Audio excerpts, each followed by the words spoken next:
The greatest minds of all time have focused on answering the question, why is it that some people are more successful than others?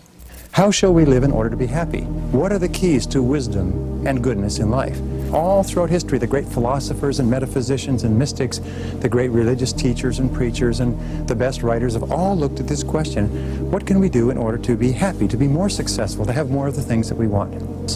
And the answers to both of them are confidence and courage. Greatest single limitation on success in America, in the world today, is lack of confidence. It's not that we can't do it. We have capacities and abilities beyond anything that we have ever thought of in our whole life. You know, if you used your talents to the full for the rest of your life, you would never even use a fraction of what you're actually capable of, based on all the research that's been done. Well, so I said to myself, what is the key here? And you know what?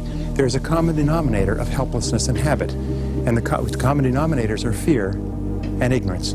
Fear and ignorance. We're afraid.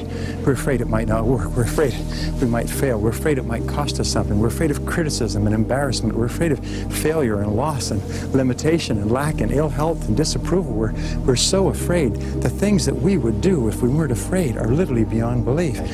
You know, it's a true statement. When you're in your 20s, you don't care what people think. And when you're in your 30s, you're very sensitive to what people think. And then you get into your 40s, and in your 40s you realize the great truth is that no one was ever thinking about you at all.